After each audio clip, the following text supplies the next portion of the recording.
Hello! Bienvenue à l'épisode 133 de Hockey sans limite, la version hebdomadaire, celle que vous préférez tous, ma gang de malades. Comment allez-vous, chers auditeurs? Il a la guédaille ce soir à l'animation. J'ai checké mon affaire, puis je sais pas pourquoi. En haut de ma prédiction, c'était marqué 10-1. Je sais pas pourquoi. Je sais pas. Je checké ça, c'est que... Oh ouais, c'est marqué Yann. C'est marqué 10-1 c'est marqué Yann en haut de ta prédiction. 10-1, je comprends pas pourquoi. T'as sûrement trafiqué les chiffres, mon cher, parce que je me rappelle pas d'avoir entendu ça au show hier. Vous avez entendu Yannick? Ben non, pour ceux qui l'adorent. Il est sur le panel ce soir, vous le saurez, vous l'aurez entendu. On a un super panel ce soir, mais avant tout, je veux vous dire à quel point je suis heureux.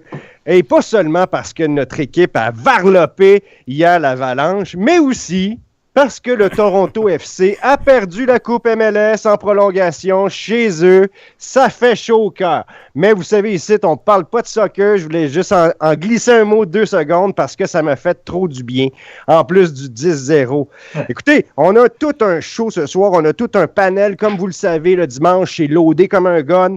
Je vais commencer par vous présenter nos excellents panélistes. On a Mike qui est là avec nous. Oh, attends, un instant. Oh, on me dit dans l'oreillette que JD était disponible. OK, ben fuck Mike d'abord. Salut JD, comment ça va? Ça va bien, toi? Ça va super bien, content de t'avoir. Hein? Ouais, ben je viens de débarquer de l'avion, là, juste à temps. J'arrive de la Colombie-Britannique, juste à temps pour le show. Ah, ben c'est parfait. Tu sais, le gars, parle-moi d'un gars professionnel. Hein? Ben, vous avez entendu Yannick, je vais le garder pour la fin. On a Marc-André aussi qui est là, qui n'est pas là souvent, mais qui vient nous faire une petite visite. Comment ça va, mon Marc-André? Ah, ça va bien. Canadien vers le Colorado. Belle victoire. En plus de la défaite du TFC. Fait que moi, ça aurait pas été content qu'elle reste au Canada, la coupe. Je sais pas, c'est ça de même, moi, là. Je sais pas, je déteste Toronto, moi, ici. Non. Ben, franchement, non. J'avoue qu'il n'y a pas juste une équipe. Il y a Vancouver aussi. Ça fait que c'est pas pareil. C'est pas la même chose que les Blue Jays ou de quoi de même. Ouais.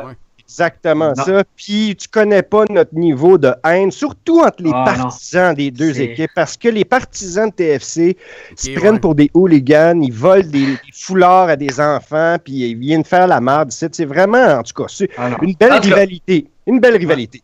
Mais on va parler de quelque chose de plus important, en tout cas plus important aux oreilles de nos auditeurs.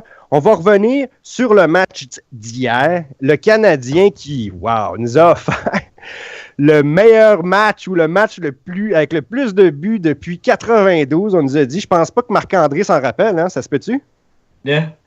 Du dernier match de 10-0. Ah, là, je pense pas vraiment, je pense. Je sais même pas si je tenais dans le temps. Mais en tout cas, tout ça pour dire, les gars, je pense que... moi, j'avais prédit que le Canadien allait gagner, mais personne n'avait prédit que le Canadien allait crisser une volée, on va le dire avec les vrais mots, là, à l'Avalanche à ce point-là. Écoute, juste pour vous dire quelques stats rapides, il y a juste 3 joueurs qui n'ont pas eu de points hier. C'est pour vous dire. Étrangement, Weber est là-dessus. Beaulieu et MLN, des gars qui ont joué beaucoup, mais qui ont malheureusement pas été assez chanceux pour avoir un point. Puis il y a 9 joueurs qui ont fait 2 points hier. C'est fou. On parle de Redmond. Ouais, 2 points et plus. Redmond, Petrie, Flynn, Andrighetto, Radulov, Shaw, Markov, Plekanec qui a fait 4 points hier et Pacioretty qui a fait 5 points. 70,2% dans les mises en jeu pour le Canadien. 70%! C'est absolument phénoménal. Le Canadien hier, la mise en jeu, là, Plekanec 10 en 13, Flynn était 8 en 12, Shaw 5 en 6, Dano 8 en 10, Mitchell 9 en 16. Hey man, ça, c'est quand tu commences avec la rondelle, ça aide. Ouais, il faut dire que les gardiens de l'Avalanche l'ont pas eu facile. Calvin Pickard s'est fait sortir après le 3e but, je pense. Varlamov est venu à manger 6 buts en 16 shots. On a remis Pickard. D'ailleurs, je pense qu'il y a on a un extrait audio. Je pense OK, on essaye ça. OK, je suis là, OK. Bon, c'est ça. C'était Denis Lemieux national. Ouais, c'était un cas. Comme vous l'avez vu, ça venait directement de la chambre des gardiens de but de l'autre équipe. Non, il n'était pas content. Je pense qu'on a vécu ici un 10-0 plutôt cette saison. On sait qu'est-ce que ça fait de manger 10 buts. Je vais commencer par vous laisser parler un peu.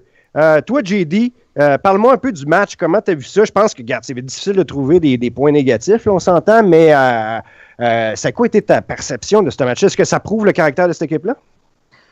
Moi, j'en reviens pas. Je veux dire, pensez-vous que Bergevin a bien dormi hier soir?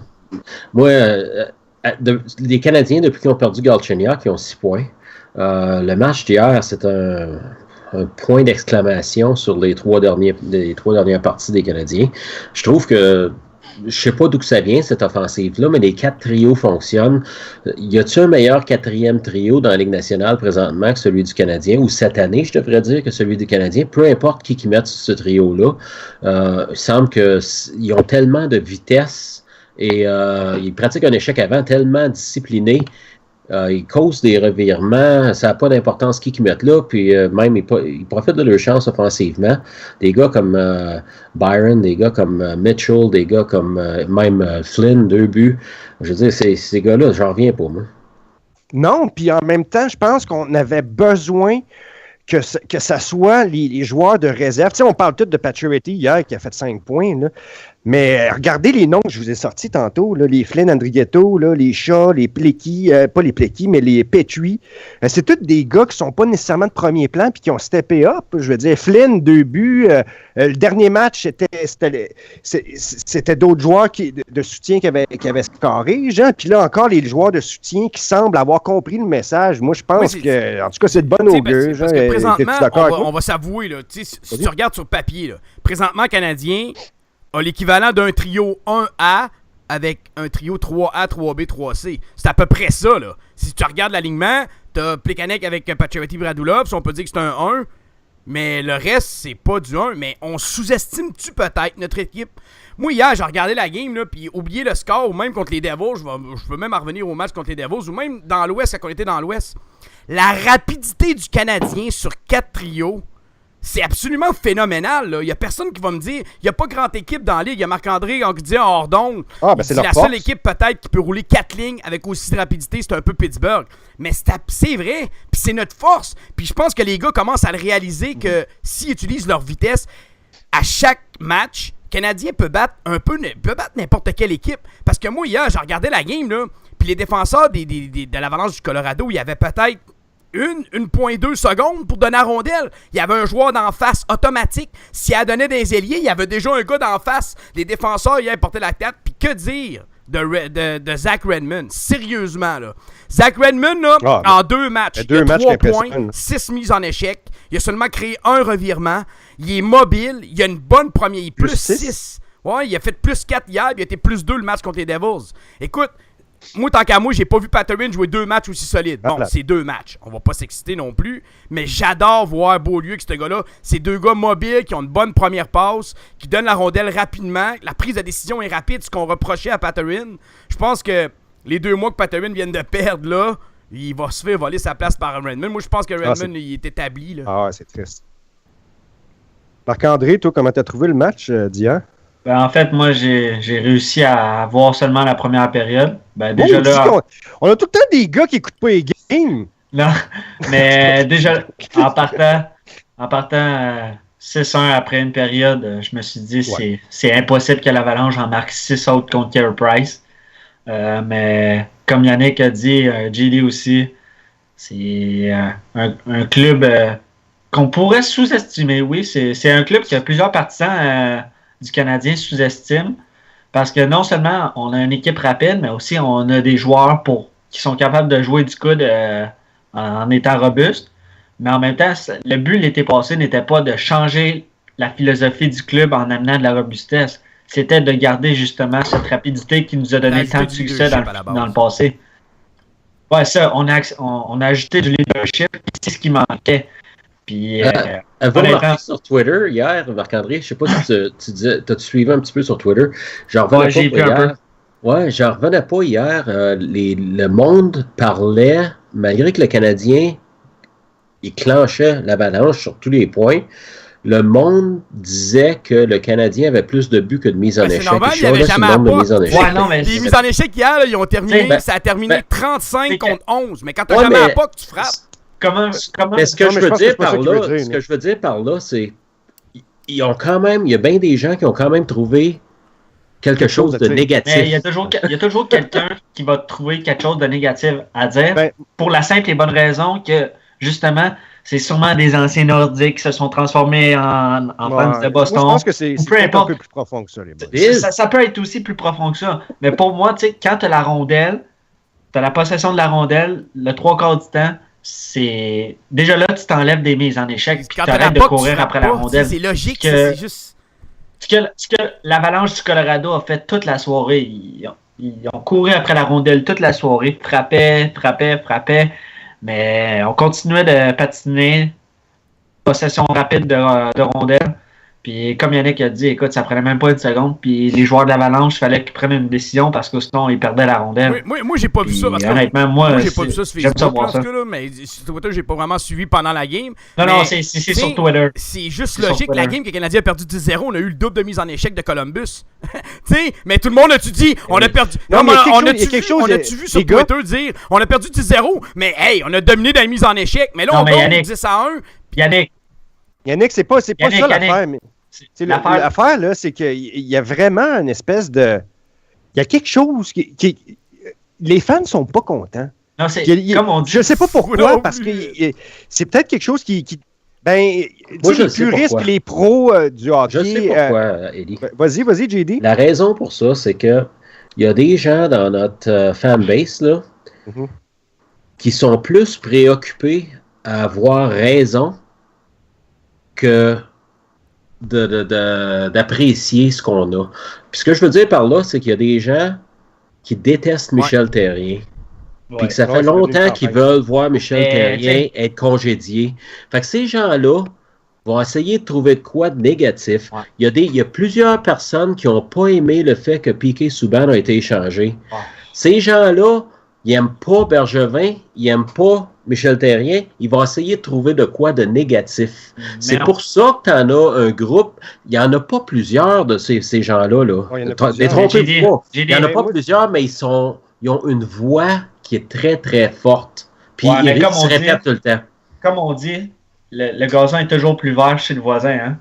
Mm-hmm. C'est pas rien que ça. Là. C'est vraiment, comme JD l'a dit, c'est comme un fond de ressentiment. Puis tu sais, il y a plusieurs affaires qui traînent depuis des années, que ce soit Dédé, Desharnais, Michel Therrien, qui sont interreliés pour beaucoup de cette fanbase-là, là, qui sont comme interreliés. Comme si Michel Therrien n'était pas capable de faire la distinction entre un francophone et un anglophone, puis qu'il favorisait absolument le francophone. Puis tu sais, c'est devenu ridicule, tu sais, un moment donné, puis c'est devenu tellement gros qu'on dirait que t'as deux clics qui s'affrontent. Puis, comme le disait un peu JD, à chaque fois que Michel Therrien gagne, ben Chris, ça leur donne pas raison. Comme JD a dit, c'est un peu vrai aussi, justement, il y en a qui sont pas capables d'avouer qu'ils ont tort. Il faut toujours qu'il y ait raison. Moi, je suis sûrement une des personnes qui déteste le plus Michel Therrien. Je l'aime pas. Je m'en allais sur le point de manger une volée ou de dominer. Là. Je m'en allais juste t'aider ça un peu. Là. OK. Mais non, mais il y a une autre affaire qui est comme une autre preuve ou un autre truc et qui est quand même assez dérangeant ces temps-ci. C'est le nombre de sièges vides dans le Centre Bell. Ça fait quelques mois qu'on voit un Centre Bell qui est plus complètement plein, mais là, on le voit à l'œil. Puis c'est la première fois depuis des années. Puis j'espère, tu sais, rappelez-vous, il y a même 2 ans, c'était complètement full, tous les matchs.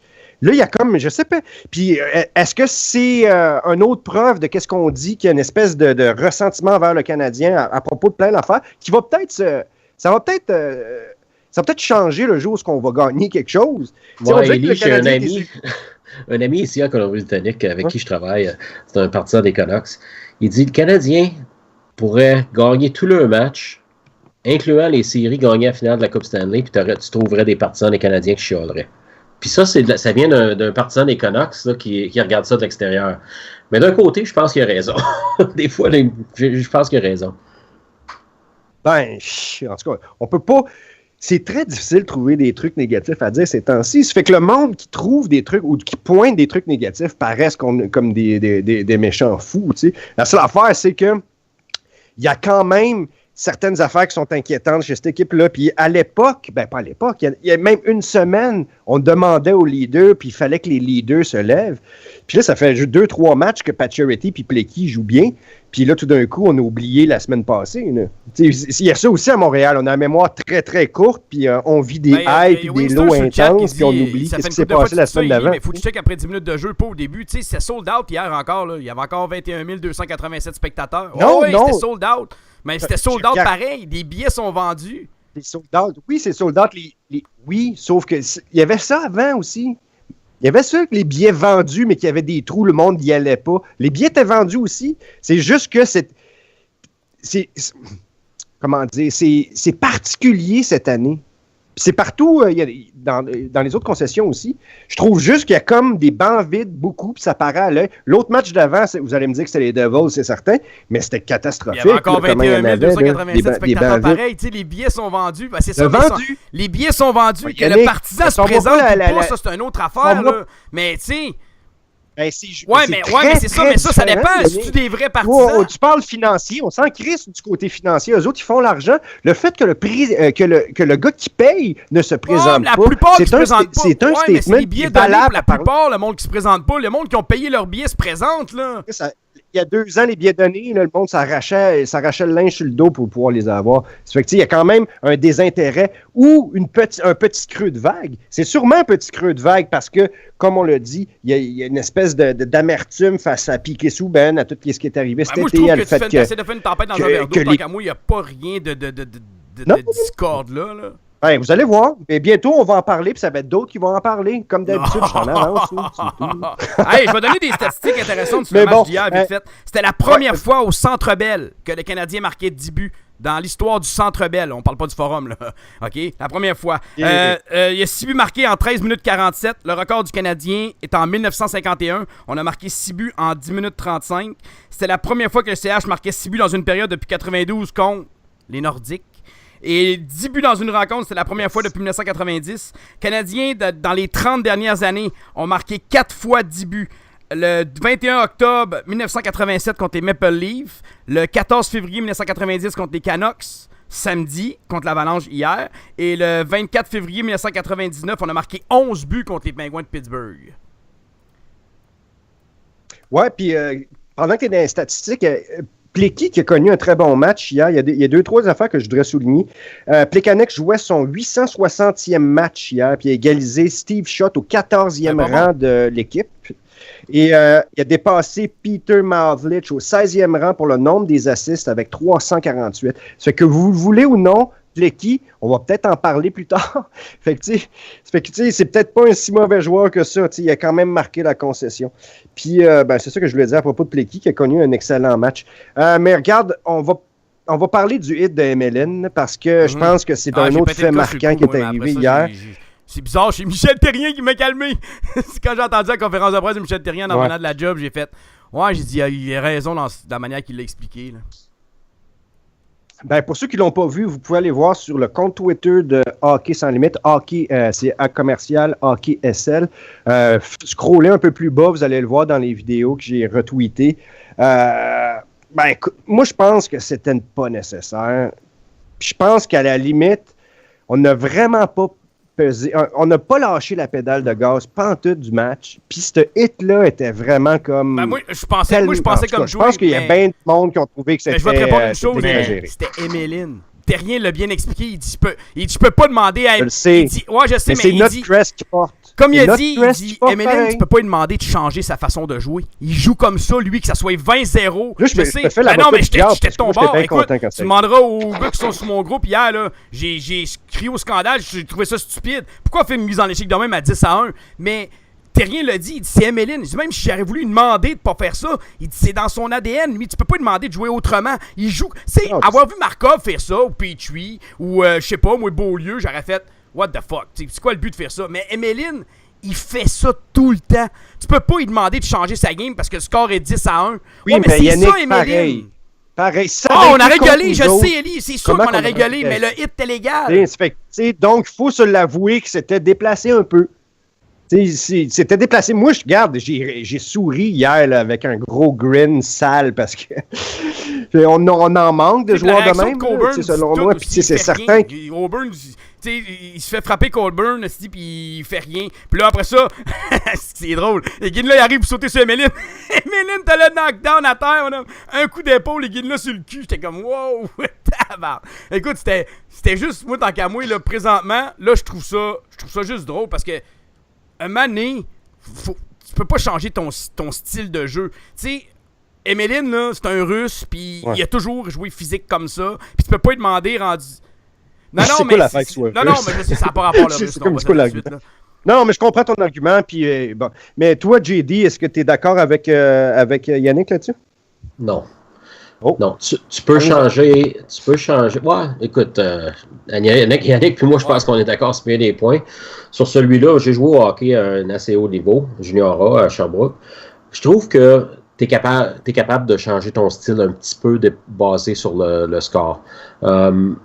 Moi, quand j'ai vu, je vais vous avouer bien honnêtement, quand j'ai vu la mise en échec, j'ai sauté de mon fauteuil et j'ai dit « Wow, quelle mise en échec! » Je veux dire, c'était superbe. Sauf que là, je me suis mis à penser, pourquoi tu as fait ça? Moi, j'ai eu la même affaire. Tu sais, dans le fond, là, il aurait pu faire la même chose, il aurait pu avoir le même résultat juste en mettant son corps devant Coburn, puis Weber ou Price aurait ramassé la rondelle en arrière, juste à ne pas le laisser passer, là, sans faire d'obstruction. Il aurait fait exactement le même travail que ce qu'il a fait là, sauf que je trouve à 10-1, pourquoi risquer les blessures? Tu voyais que l'Avalanche faisait juste aller, comment on dit en anglais, là, going through the motions. Tu sais, il faisait juste là, vouloir finir la partie. Puis, c'est pas vrai que tu n'es pas capable de changer ton ADN. Tu es capable de changer ton ADN, ben, pas ton ADN, mais tu es capable de changer ton style de jeu basé sur la... Tu sais, la raison pourquoi je dis ça, Yannick, aussi, c'est que on voit quand les matchs sont plus physiques, tu as des joueurs qui disparaissent, puis il y en a d'autres qui apparaissent. Un gars comme Dale Weiss, par exemple, quand ça venait plus physique, tu le voyais plus. Fait que tu es capable de changer ton ADN basé sur le style de match. Je pense qu'Emeline n'a peut-être pas le QI hockey pour comprendre ça. Attends un peu, Yannick. J'aimerais entendre ouais, peut-être. J'aimerais entendre l'opinion de Marc-André. Est-ce que tu vas dire contre Yannick pour la première fois de ta vie? Ouais. OK. Puis en plus, on en a parlé en hors d'onde, moi puis Yannick. Moi, comme je suis d'accord avec JD en tout point, comme quoi que Emeline avait juste à mettre son corps devant Joe Coburn, puis il aurait fait le travail pareil. Moi, je me dis, 10-1, il doit rester quoi? Il doit rester 3 minutes, 4 minutes, je me rappelle plus du temps exact. Puis tu oses venir faire une mise en échec avec la hanche. OK, oui, je l'ai vu très spectaculaire, super beau geste. Mais par exemple, à 10-1, je pense que honnêtement, comme JD a dit, l'Avalanche voulait juste écouler le temps pour partir à la maison puis oublier le match au plus vite. Fait que pour moi, c'est un geste complètement inutile, surtout qu'on avait Emeline pour bloquer l'accès de la zone à Coburn. Puis t'as pas meilleur que Emeline dans toute la ligue pour faire des percutantes mises en échec. Comme un peu Cronval le faisait à ses bonnes années. Oui, mais moi, je suis d'accord avec ça, mais... Tu sais, à 10-1... Kevin Marcotte sur le chat, il dit « Arrête donc sur ta fillette ».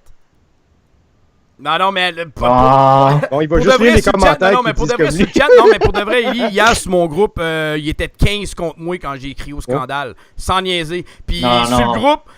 Quand t'as crié au scandale. Moi, j'ai halluciné quand j'ai vu la mise en échec. J'ai dit c'était complètement inutile comme mise en échec à 10-1. Tu frappes pas un gars de même à 10-1. Puis tout le monde était contre moi.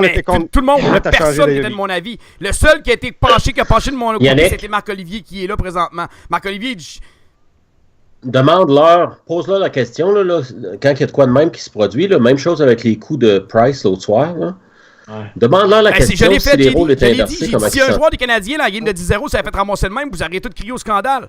T'sais, ils disent ouais, peut-être, mais ils ont s'ils sont honnêtes, ils vont mais en même temps, ils ont tout dit ça fait partie du hockey, mais tu sais, c'est l'effet que... Ouais, ça fait partie du hockey, mais faut toujours tracer la limite. Faut toujours tracer la limite entre le jeu physique. Faut tracer la limite entre le jeu physique puis l'absurde comme qu'est-ce qu'Emeline a fait. Pour moi, c'était un geste complètement absurde. De se pencher pour justement le faire flipper dans les airs avec 3-4 backflips, pirouettes ou je sais pas trop quoi, c'est complètement inutile. Emeline, 6 pieds 2, 225 livres, peut frapper n'importe qui dans la LNH très solidement. Pourquoi se pencher? Pourquoi? C'est juste ça ma question, c'est pourquoi à 10... Je pense que c'est ça qui est à 5 à 1, à 5 à 1, je dis pas. À 5 à 1, même à 5 à 1, ça passe. Dis, moi, je suis de l'avis que la mise en échec est illégale, ce sont des pros. Que ce soit 10 à 1 ou 1-0, la game est pas finie tant que c'est pas fini. Tu sais, Benoît Tremblay qui dit, me semble, dans le feu de l'action, tu penses... Non, je sais, c'est pas ça qu'on dit. On dit pas ça, c'est illégal. C'est pas ça que je dis. Immoral, c'est complètement légal. C'est complètement légal comme mise en échec. Oui, mais c'est immoral, c'est un coup de jaune. Ce qu'on dit, c'est qu'il aurait pu avoir le même résultat. Ce qu'on dit, là, écoutez, là, on dit pas là, qu'il faut arrêter de donner des mises en échec. C'est pas ça qu'on dit. Là. La mise en échec en question, c'est une mise en échec légale en ce qui me concerne, puis j'ai écrit même sur le chat là, à ceux qui le lisent. La seule raison pour laquelle il y a eu une punition, Emeline, pour clipping qu'il appelle en anglais, là, pour avoir frappé trop bas, c'est à cause du grabuge qui est arrivé par après. Là. Parce que d'après moi, cette mise en échec-là était légale. Par contre, il aurait pu faire exactement, il aurait eu le même résultat s'il avait juste mis son corps devant puis il l'aurait arrêté. Ouais, ou s'il avait juste pincé contre la bande. OK? Juste le pincer, l'empêcher d'y aller. Ouais. Il aurait eu le même avantage. Weber ou Price en arrière ramasse la rondelle.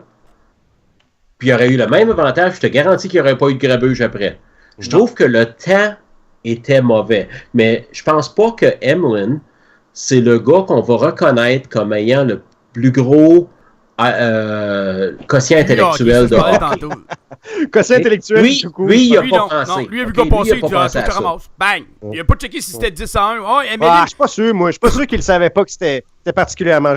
Mais les boys, il faut qu'on roule. Mike, si c'est 3-2, là, Mike demande sur le chat, là, si la game est 3-2, est-ce que l'argument est le même? Non. C'est pour ça que c'est pas moral. C'est légal, mais c'est peut-être pas moral. Non, mais c'est le temps, comme JD a dit, c'est le temps qu'il l'a fait dans la game. C'est sûr que s'il le fait à 2-1, moi, je dis absolument rien. C'est un très beau check. C'est même très spectaculaire parce que, justement, tu as un match devant toi. Mais à 10 à 1, le match, écoute, il est pacté depuis la fin de la deuxième période. Puis Colorado, comme j'ai dit tantôt, tout ce qu'ils veulent, c'est écouler le temps. Aller se déshabiller dans la chambre, prendre leur douche puis partir pour le Colorado. C'est exactement ma affaire que tu viens de me dire tantôt. Mais c'est ça. C'est tu veux de quoi de nouveau, Élie? Tu veux de quoi de nouveau, Élie? Si Emeline se laisse... Il y a la cave. Ben c'est ça, puis c'est pour ça que je veux vous amener sur l'autre question. En fait, c'est Guillaume Desbrowns qui a suggéré cette question-là aujourd'hui dans le chat interne de HSL. Vas-y. Bof, il dit, puis c'est dans le même ordre un peu, il dit que Radu et Patch étaient sur la glace avec 2 minutes à faire. Est-ce que c'était trop coquille de la part du Canadien? Est-ce que c'était même dangereux après qu'est-ce que... Attends. Est-ce que c'était même dangereux de les mettre là après qu'est-ce que Emeline avait fait? Columbus, leur premier trio a roulé jusqu'à la fin. Ils ont roulé 4 lignes jusqu'à la fin. Leur premier trio a joué aussi avec 2 minutes à faire à 10-0. Non, je sais, mais c'est la même affaire. Terrien roule à 4 trios. Ils ont joué 16 minutes hier, ce trio-là. C'est la même. Yannick, c'est la même affaire que je vous pose. C'est la même affaire que je vous pose. Non, mais j'ai une question pour toi. C'est pas légal. Attends, Marc-André. Est-ce que je dis pas que c'était pas légal. Je me demande, est-ce que c'était pas un peu immoral dans la même affaire que... Moi, je pense que c'est une tempête dans un verre d'eau. Élie est coupé, je pense. Élie, ton micro est coupé. Moi, je pense que sérieusement, c'est une tempête dans un verre d'eau, mais je vais demander ton opinion là-dessus. Vas-y donc, Marc-André. Oh non, mais honnêtement, moi, comme j'allais dire, c'est que ce soit 1-0, 2-0, 2-1 ou 10-0, tu roules tes 4 lignes justement dans le but d'éviter les blessures. Parce que c'est justement... que quand tu gagnes, d'habitude, tu fais rouler plus tes Non, mais quand tu... Ben, c'est justement le but, il est que tu gagnes, peu importe le score dans le match. Fait que là, vous voyez pas, vous autres, c'est absolument pas immoral, il n'y a rien. Tu penses sérieusement que l'autre équipe va te frapper à 10 à 1, tu sais? Ouais, à part Emeline, il y a une autre qui peut le faire, mais... Ouais, mais le but, c'est de rouler les 4 lignes. C'est d'éviter les blessures, puis justement, écoute, comme tu as dit, hier, on disait justement qu'on avait coupé le temps de jeu de Weber dans la fin du match contre les Devils parce qu'on voulait les reposer, parce qu'on voulait le faire jouer d'autres mondes aussi. Pourquoi ça ne s'appliquait pas là? Pourquoi on met nos canons? Parce qu'on roule à 4 trios, depuis le début de l'année, puis on ne changera pas parce que c'est 10 à 1. Tant qu'à moi, c'est ça. OK, oui. Toi, JD, comment tu vois ça? Penses-tu toi aussi que c'est chercher de la merde où il n'y en a pas? Oui puis non, ben, probablement, mais pour moi, là, pour répondre à cette question-là de façon objective, il faudrait regarder qui était sur la patinoire avant, les 2 shifts avant. Parce que, tu sais, à un moment donné, peut-être que c'était leur tour, puis peut-être que les autres ont fait leur shift, puis là, c'était à leur tour d'être sur la patinoire, puis ils ne voulaient pas finir la game, il restait quoi, une couple de minutes que Guillaume disait? Fait que peut-être qu'ils ne voulaient pas finir la game avec Radulov puis Pacioretty, puis les chiffres sont à peu près 45 secondes, n'oubliez pas ça, les gars, là. Dans la Ligue nationale, là, les chiffres, c'est à peu près 45 secondes. Fait qu'il restait 3 chiffres après ça. Fait que les 3 chiffres après ça, ça aurait été les 3 autres lignes. Non, je vois pas de problème avec ça. Je veux juste, parce que le monde n'a pas entendu le propos de Pacioretty sur Radulov. Pacioretty qui a dit que Radulov, c'était le gars qui avait le meilleur protecteur de rondelles au monde. Écoute, j'écoutais Pacioretty parler de Radulov, il a dit d'autres affaires aussi, là, à quel point... Oui, il a dit d'autres affaires. Arpen Bazou, je pense, a retweeté un texte qui disait, en fait, en bref, qu'est-ce qu'il disait? Il disait que c'est un gars qui avait pas de mots pour décrire l'impact qu'avait ce joueur-là, qui influençait tout le monde dans le bon sens. Il dit que quand j'ai joué avec, je me suis senti plus dynamique parce que lui était dynamique, puis il te force, puis il dit lui, s'il y a un mauvais shift, il oublie ça, puis il pense déjà au prochain, puis tandis qu'il dit qu'en Amérique du Nord, des fois, on joue comme des robots, puis à cause qu'on a mal fait le chiffre d'avant, on n'essaye pas de faire le même débordement ou whatever. Il dit qu'avec lui, man, c'est un renouveau à chaque fois. Puis en tout cas, il influence l'équipe. Puis on le voit tout, là, c'est le dynamo de cette équipe-là pour l'instant. C'est lui qui start tout le monde. On l'a vu, il a réveillé Pacioretty des morts en le mettant sur le même trio. Radulov va coûter cher, les boys. Ouais, ça va être... Pensez-vous qu'on va le signer déjà? Pensez-vous qu'on va le signer dès qu'on peut, c'est-à-dire en janvier, ou on va attendre la fin de la saison? Négocier, puis ça va se faire d'ici, je dirais fin février maximum, ça va être signé. C'est mieux de le signer direct là ou attendre la fin de la saison? Avant la fin de l'année. Faut que tu enlèves ce doute-là, puis que les joueurs, les coéquipiers, les Price, les Weber savent que ce gars-là, l'année prochaine, il va être encore de retour. Que Price, la même affaire, qu'ils savent, ils disent bon, Radulov est signé pour 3 ou 4 ans. Tu sais, mais que je signe mon contrat, je sais que ce gars-là va être là. C'est important, ça, pour moi, qu'il rentre dans une série, la tête reposée, puis qu'il n'y a rien dans la tête, qu'ils se disent ouais, je suis pas sûr de revenir avec cette équipe-là l'année prochaine. Tu sais, moi, tant qu'à moi, il faut que ça soit fait avant les séries. Ça, moi, c'est clair. Toi, JD, est-ce que tu signes Radulov dès qu'on peut en janvier ou tu attends la fin de la saison? Il y a tellement de facteurs qu'on n'est pas au courant. Hein.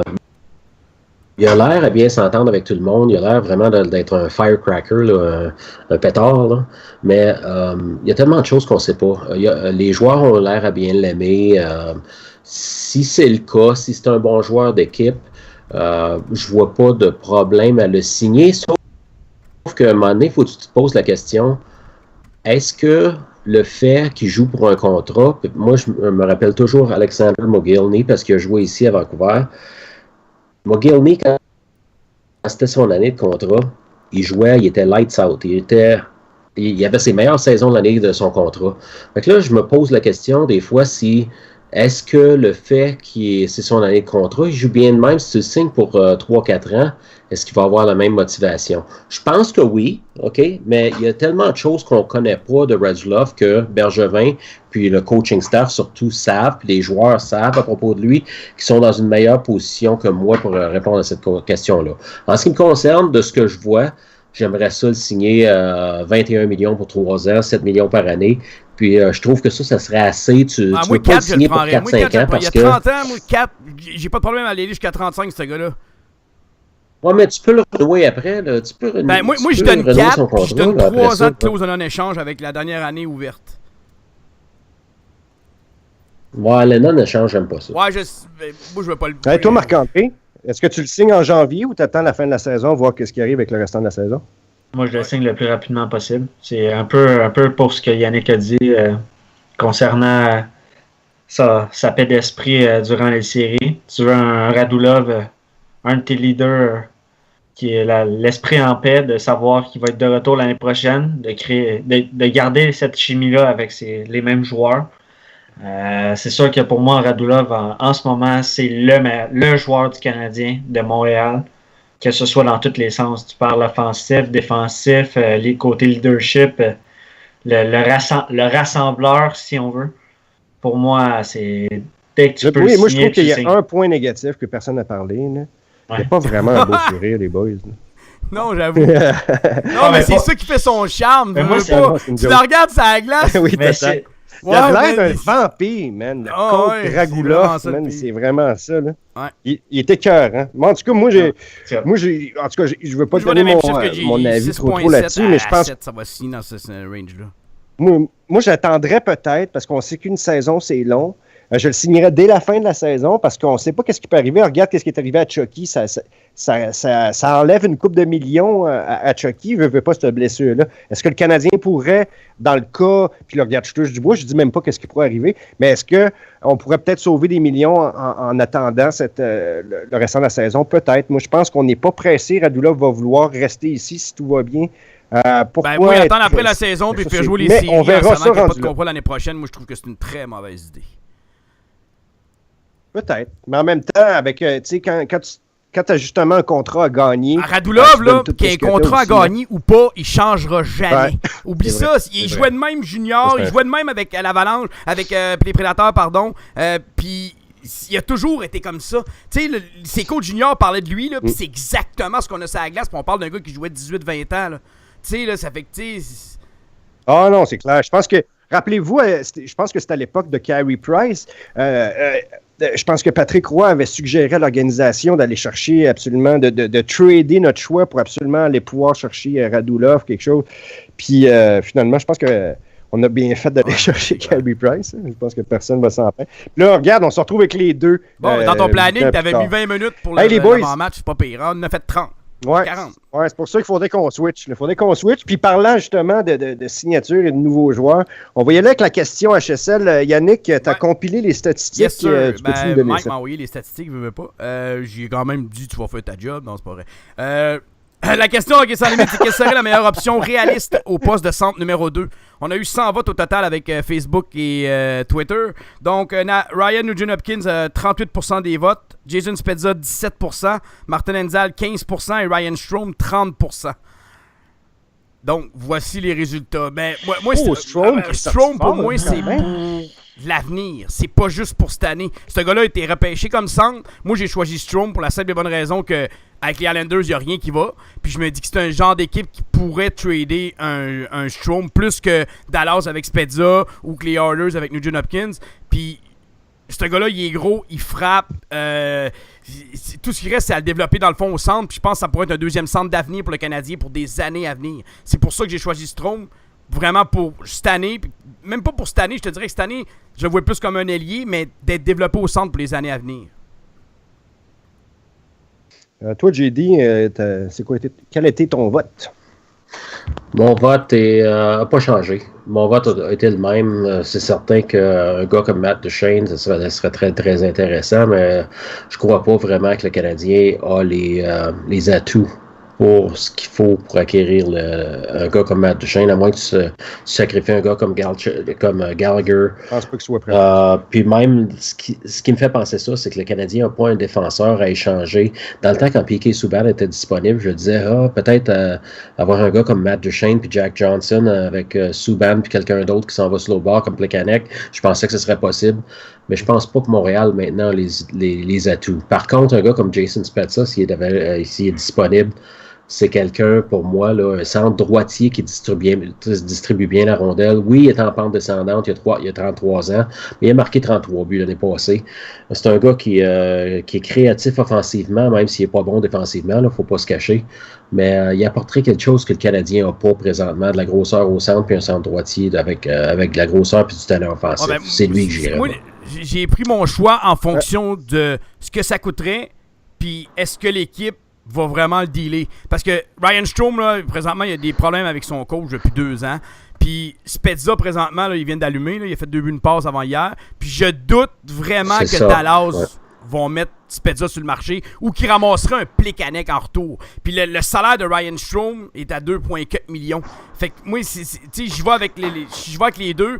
Je pense qu'à long terme, on est mieux avec Strome, puis à court terme, on serait peut-être mieux que Spezza. Mais C'est ça qui rend les choses difficiles aussi. Là. Les blessures à Galchenyuk et à Desharnais, ça enlève beaucoup de profondeur au centre. Fait que d'échanger Plekanec présentement, non, le Canadien peut ça, pas le faire. même. Tu peux pas le faire. Tu peux pas te permettre d'échanger Plekanec pour un autre centre présentement. Donc, ce qu'il faut que tu fasses, c'est que tu trouves d'autres atouts à ajouter pour envoyer à Dallas. Dallas, ils ont trop de défenseurs de toute façon. Ouais. Fait que c'est quoi tu veux les envoyer? Ils ont besoin d'un gardien. Moi, ce qui me concerne, Dallas, s'ils échangent de quoi, là, ça va être avec les Penguins de Pittsburgh. Moi, je ils vont pense aller chercher Marc-André Fleury. Ils vont envoyer Niemi. Ils vont envoyer Niemi là-bas comme backup, qui reste 1 an et demi, je pense, de contrat. Puis Niemi va être le backup à Murray. Puis d'après moi, pas à c'est Bishop, ce qui va se produire. moi, je pense qu'il y a plus de chances de bouger pour Tampa Bay. Bishop, c'est une possibilité aussi, oui.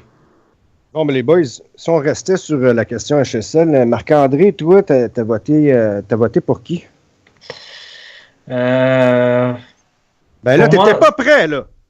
Mais, honnêtement, pour moi, à la base, je voulais choisir Jason Spezza pour les mêmes raisons un peu que JD a donné. Justement, oui, 33 ans, ok, bon, il est sur la pente descendante, mais en même temps, c'est un joueur qui, en partant, fait dans les 65-70 points puis dans les 30 buts.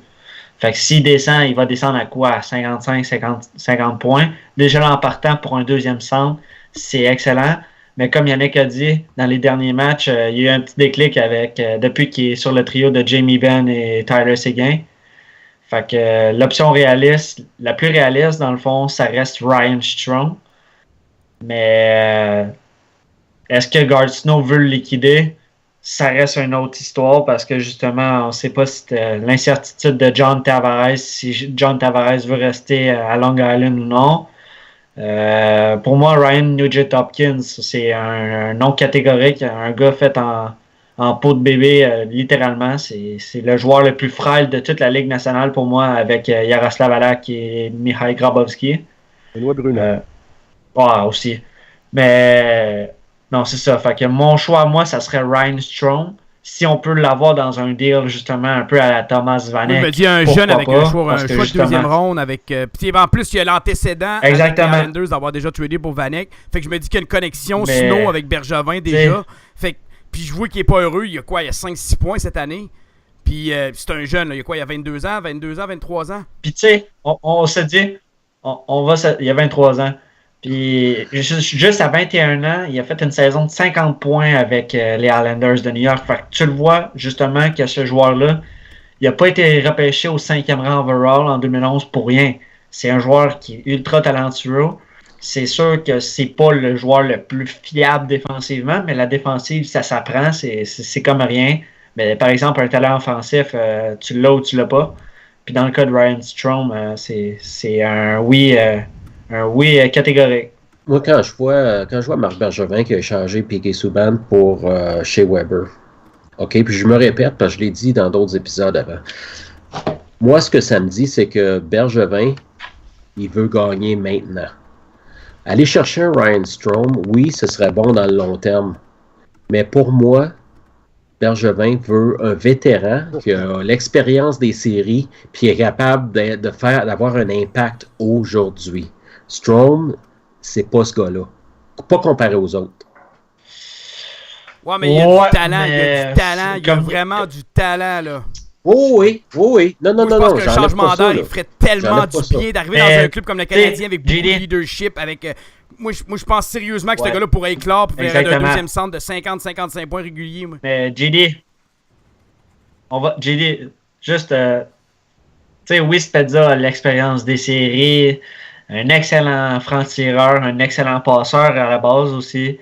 Mais comme Yannick a dit, Ryan Strome, c'est le talent pur, c'est la jeunesse. C'est un joueur qu'on pourrait avoir pendant des années. Puis l'expérience des séries, le leadership, on l'a obtenu avec Andrew Shaw et Shea Weber.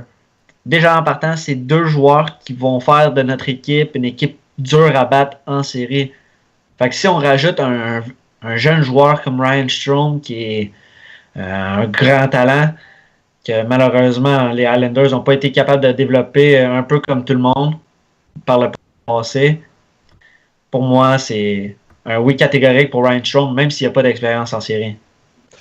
Oui, mais je pense aussi, en plus, notre corps est quand même assez jeune, nous autres. Quand tu penses que Galchenyuk, c'est notre premier centre, puis il y a quoi, il y a 23 ans, Galchenyuk? Ouais. C'est pas...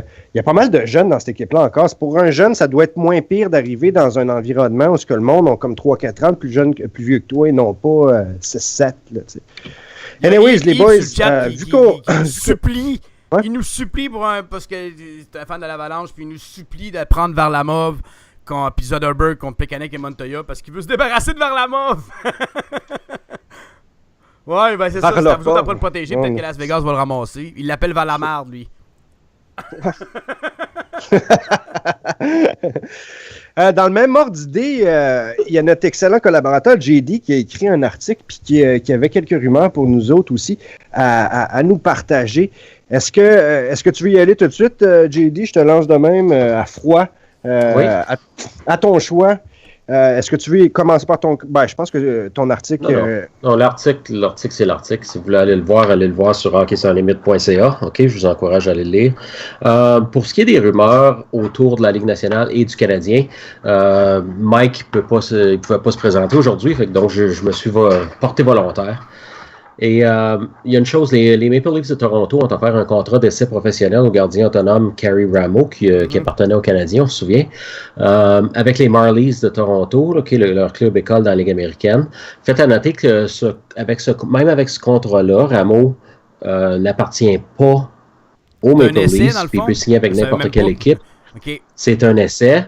Et Pierre Lebrun de TSN et ESPN, un collaborateur aussi sur d'autres radios au Québec, rapporte que les Kings de Los Angeles gardent un œil sur lui aussi.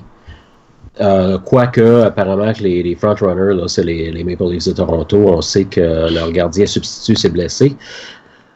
Il y a Adrian Dater, qui couvre l'Avalanche du Colorado, qui raconte que Jarome Iginla serait prêt à lever sa cause de non-échange pour une chance de gagner la Coupe Stanley. Le problème avec Iginla, par contre, c'est le fait que c'est plus le joueur qui était il y a quelques années. Okay? En 26 parties cette année, il y a 3 buts, 3 passes pour 6 points. Il n'y a pas l'impact qu'il y avait. Par contre, comme joueur de profondeur, il pourrait être intéressant pour quelques équipes, mais il faudrait probablement qu'il augmente son jeu d'un cran là, pour qu'il y ait des équipes disponibles. L'Avalanche est prête à l'accommoder si c'est ce qu'il veut. Elliot Friedman de Sportsnet, il racontait hier que les Sabres de Buffalo reçoivent des appels sur Zemgus Girgensons, lui qui voit son temps de jeu diminuer à Buffalo. Friedman dit que le prix serait très élevé parce que les Sabres croient encore en lui. On sait que Girgensons, il avait été nommé, c'est lui qui avait fait la manchette il y a 2 ans, qui avait été nommé au match des étoiles par, je me souviens plus quelle nationalité qui est, là, mais des gens dans son pays allaient voter sur LNH.com, puis il avait voté comme partant pour le match des étoiles. Donc les Sabres croient encore en lui, sa production a baissé cette année, aussi son temps de jeu, mais les Sabres, c'est une équipe un petit peu plus profonde cette année. Du Ottawa Sun, Bruce Garrioch, qui avance que les noms des futurs agents libres des Coyotes de l'Arizona, on connaît Martin Hanzal, on a entendu parler, il y a Radim Verbata, il y a Ryan White, il y a Michael Stone. Ces gars-là sont agents libres sans restriction à la fin de la saison et leurs noms circulent déjà dans les rumeurs à cause des pieds de performance de cette équipe-là. Garrioch, il réclame aussi que le directeur gérant de l'Avalanche du Colorado, Joe Sakic, est prêt à écouter les offres sur presque tout le monde dans son équipe qui ne s'appelle pas Nathan MacKinnon. Donc, c'est assez intéressant aussi parce qu'il y a des bons joueurs sur cette équipe-là. Puis, lui, il pense même que des gars comme Duchesne ou même Landeskog, le capitaine, pourraient être des noms pourraient être circulés puis qui écoutent les possibilités. Maintenant, sur le Canadien, Pat Hickey du Journal de Gazette rapporte que Marc Bergevin n'est pas pressé de compléter un échange, et ce, malgré la perte de Galchenyuk et des Harnais. Il note cependant que le nom du centre des Oilers d'Edmonton, Ryan Nugent-Hopkins, circule beaucoup, mais que celui-ci vient avec un contrat très dispendieux de 6 millions par saison jusqu'en 2018-2019, je crois, et les Oilers voudront beaucoup en retour. Donc, on sait aussi les rumeurs là, de Martin Hanzal, qui circulent autour. Et qui rajoute que ces rumeurs-là sur Hanzal à Montréal n'ont pas de sens parce que ce dernier n'a jamais marqué plus que 16 buts, puis a atteint le plateau des 40 points seulement 2 fois en carrière. Cependant, Darren Dreger de TSN, lui, croit que Hanzal serait un très bon morceau pour le Canadien, puis qui coûterait seulement un jeune prospect. Il avoue, par contre, qu'il n'y a pas beaucoup de discussions entre les deux équipes, puis que c'est plus les journalistes comme lui, les experts comme lui, qui croient qu'il répondrait à un besoin à Montréal, plus que des rumeurs. Lyle Richardson, vous le connaissez de son site SpectorsHockey.net, et aussi il écrit pour The Hockey News. Lui parle que Ryan Spooner des Bruins, un jeune de 23 ans dont la production a baissé cette saison, mais comme on en a parlé un peu la semaine dernière, c'est bien peu probable qu'ils aident le Canadien dans leur conquête, parce qu'il y a de bonnes chances aussi qu'ils pourraient affronter le Canadien en série. Donc, on regarde plus du côté de l'Ouest si le Canadien pour compléter un échange, mais Bergevin, d'après ce que tout le monde semble rapporter, là, surtout là, avec les 3 victoires dernièrement, il n'a pas l'air d'être pressé. Voilà. Ben, merci beaucoup. Écoute, il y a tellement de rumeurs ces temps-ci qui roulent autour du Canadien. C'est le fun d'avoir un bon résumé. Arrive, là, ben oui. C'est le fun d'avoir aussi tous les rapports de tous les insiders anglophones, parce que nous autres, on parle beaucoup des insiders. Ben, en fait, on en a-tu vraiment des insiders? Ben, les insiders francophones copient. Pierre Lebrun en est un, genre, mais Renaud Lavoie, je pense qu'il a perdu son titre depuis qu'il a de l'air fou à TV, mais ça, c'est une autre affaire. Je voulais juste ajouter qu'il y a aussi Yvon Pedneau qui aurait dit que on aurait refusé un deal pour Bjugstad parce qu'il voulait Lekonen. C'est quand même assez surprenant. Puis je voulais juste en parler. C'est sorti aussi, ça. Je pense que c'est sur 91.9 que Yvon Pedneau, c'est comme... Tant qu'à moi, Lekonen va être aussi productif que Bjugstad. Puis ce gars-là, il a une rapidité tellement... Hier, il a encore marqué un but. Là, tu commences à le voir un peu plus. Ellie, là, tu dois commencer à l'aimer un peu plus. Là. Mais tu sais, c'est sa rapidité et son exécution. C'est juste que je trouvais juste qu'il manquait. Ben ouais, mais c'est ça, mais c'est un jeune qui arrive, c'est une recrue, tu sais. Mais il y a toutes les skills, mais des fois, quand t'es pas capable de la mettre dedans, ça me rappelle certains talents qu'on a eu. C'est pas ce gars-là. Mais quand il commence à rentrer, il va en mettre dedans, inquiète pas. Moi, je m'attendais à une trentaine de points cette année à peu près de lui, s'il aurait joué tous les matchs. Fait que, tu sais, il y a du monde qui disait 40-45 points, je te le calmez-vous, là, tu sais. Le gars, il arrive d'une patinoire, une grande patinoire en Europe. C'était une machine à marquer là-bas, puis il jouait dans une ligue, vraiment, la 3e meilleure ligue au monde, dans le fond. Mettons, tu sais, en arrière de la KHL, la Ligue de Suède est quand même une ligue extrêmement forte. Donc, moi, personnellement, Lekonen, moi, je toucherais pas à ça. Moi, mes intouchables dans mes jeunes, là, c'est Lekonen, Sergachev, puis McCarron. Le reste, là, si tu m'offres de quoi vraiment d'intéressant, Sherbak, Yulson, même si j'adore Yulson, c'est l'autre que je mettrais un point d'astérix dessus, là, parce que si vraiment le retour est bon, je serais peut-être prêt à dealer Yulson. Parce que l'effet qu'on a Sergachev déjà qui est là, fait que je me dis, tu sais, c'est quand même un peu moins pire, là. Ouais. Écoute, on va mettre une toune, mais juste avant, quelques petits trucs en rafale, parce qu'aujourd'hui, la une, vous l'avez vu sur toutes les plateformes de tous les grands quotidiens ainsi qu'RDS, Pierre-Luc Dubois a été échangé à l'Armada. L'Armada qui a le pire jingle de tous les temps. Je ne sais pas, vous avez entendu à la radio, là. Armada. Oh my God. En tout cas, anyways.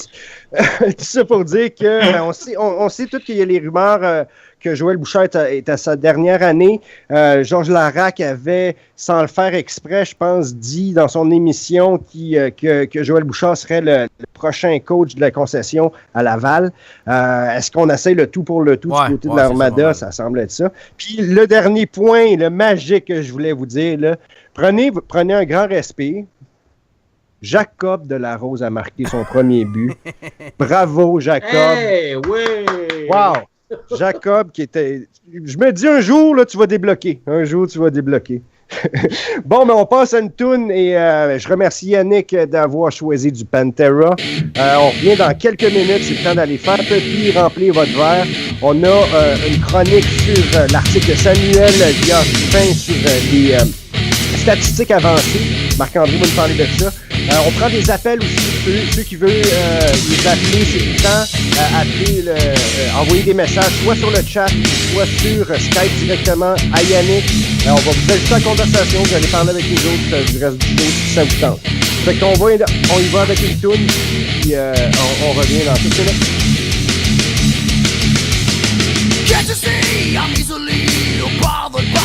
distance, one step from lashing out at you.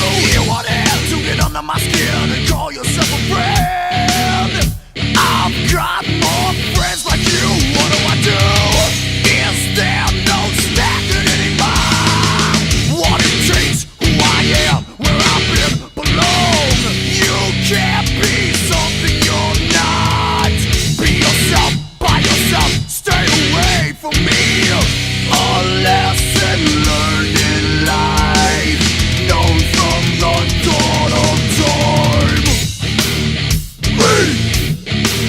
Respect, walk, what did you say? Respect, walk, are you talking to me? Are you talking to me?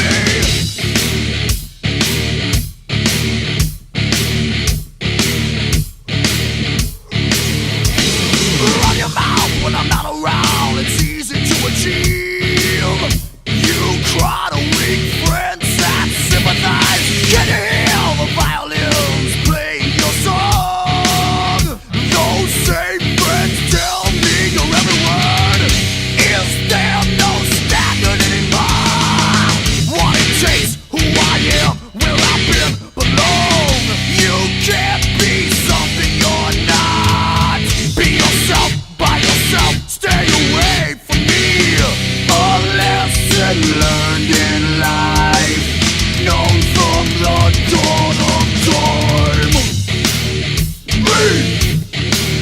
Respect, walk, what do you say? Respect, walk, are you talking to me? Respect, walk, what did you say? Respect, walk, are you talking to me? Are you talking to me? No way, punk!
Salut, re-bienvenue à Hockey Sans Limite, la deuxième partie. On va aller avec l'article de Samuel, mais avant tout, vous pouvez toujours nous appeler sur Skype. On vous rappelle, on va vous rentrer.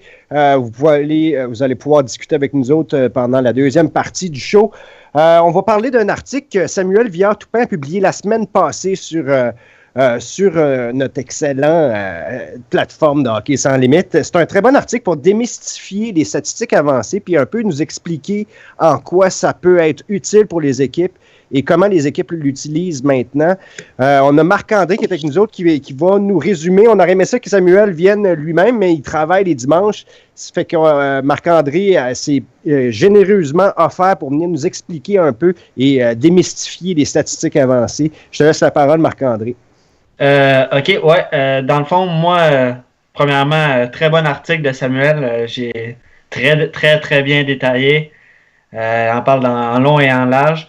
Et puis, ça, dans le fond, au début de son article, il a écorché un peu en parlant de la sortie de Gérard Galland quand il s'est fait congédier, direct après le match contre les Hurricanes de la Caroline.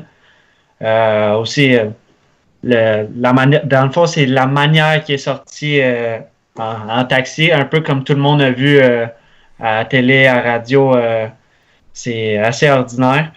Il parlait aussi d'une possiblement d'une philosophie différente d'avec Gérard Galland, comme quoi il s'en allait pas dans la même direction. En fait, on voit le résultat, sont une victoire, 5 défaites depuis l'arrivée de Tom Rowe. Très ordinaire selon moi. C'est ça, les stats avancées les plus souvent mentionnées, c'est le Corsi. Comme mentionné dans l'article, le Corsi, ça sert à dénicher le temps de possession qu'un joueur est en mesure de générer lorsqu'il est sur la glace. Il quantifie les lancers dirigés vers le gardien adverse, que ce soit les tirs qui touchent la cible, le poteau ou qui est simplement un tir bloqué. C'est une fausse statistique. Ouais, non, mais c'est ça. Qu'est-ce qu'il faut savoir là-dedans, c'est que les statistiques avancées, admettons, comme le Corsi, c'est un peu comme les statistiques, les buts, les passes, les plus et moins, les mises en échec, les mises au jeu. C'est une statistique comme les autres, mais dans le fond, c'est un outil de plus de travail pour justement, admettons, quand tu t'en vas effectuer une transaction, à savoir, ouais, OK, est-ce que ça pourrait m'aider si je vais chercher ce joueur-là? C'est sûr que là, tu vas regarder les buts, les passes en partant, mais si tu rajoutes la statistique avancée, le Corsi, c'est là que tu peux voir si ça peut marcher ou non. Puis comme on l'a vu un peu avec l'échange de Shea Weber et Piquet-Souban, c'est pas toujours gage de succès. Parce que le Shea Weber qu'on a vu il y a 6-7 ans, c'est le même Shea Weber qu'on voit en ce moment. Puis ça va pas beaucoup diminuer dans le futur. Là. Puis dans son article, il mentionne aussi dans le fond, l'opinion de Trott sur les statistiques avancées qui trouve ça complètement ridicule. Puis, honnêtement, moi, personnellement, je trouve que les statistiques avancées ont sa place, mais à un certain niveau. C'est sûr que, mettons, quand on se permet de comparer certains joueurs, on va comparer les statistiques, mais pour moi, les statistiques avancées ne doivent pas prendre le dessus sur les statistiques normale, régulière de la Ligue nationale. Puis selon moi, je pense que la nouvelle génération de directeurs généraux, comme mettons Tom Rowe ou John Chayka, je pense que prennent un peu trop d'importance avec les statistiques avancées. C'est sûr que John Chayka, tout le monde le prend pour un génie avec les transactions qu'il a effectuées cet été, parce qu'ils se disent un pro des statistiques avancées, ça va nous faire évoluer, ça va nous faire de nous une meilleure équipe. On regarde où est-ce qu'ils sont les deux équipes. C'est pas un résultat franc. Puis, moi, mon opinion là-dessus, comme j'ai dit, c'est une statistique avancée, c'est une statistique comme les autres, mais ça doit simplement servir d'un outil supplémentaire pour les directeurs généraux, rien de moins, rien de plus, je veux dire. Même là, ça peut pas tu sais, comme Trott, il dit un peu dans l'article, il dit que les tirs bloqués sont pris en considération. Il dit, la plupart du temps, quand tu bloques un tir, c'est toi qui prends la rondelle, puis c'est toi qui fais la relance. Fait que, tu sais, là, ça donne un Corsi négatif, mais en même temps, un tir bloqué, ça te permet d'avoir une relance. Fait que, tu sais, là, je trouve tellement que c'est une statistique qui est biaisée. Moi j'ai de la misère avec le Corsi, mais...